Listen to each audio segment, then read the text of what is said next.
Hey, how's it going? This is Ricardo, and in this video I'll show you how to remove the front-facing camera from a Dell Latitude 12 version 7275. If you're looking for parts for this laptop, go to our website and use this coupon for a 5% off discount.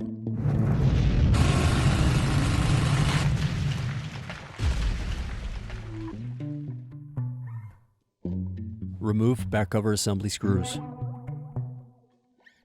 Use fingers to separate and remove back cover.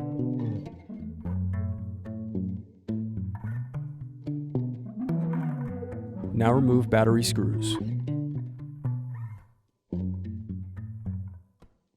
Then disconnect and remove battery.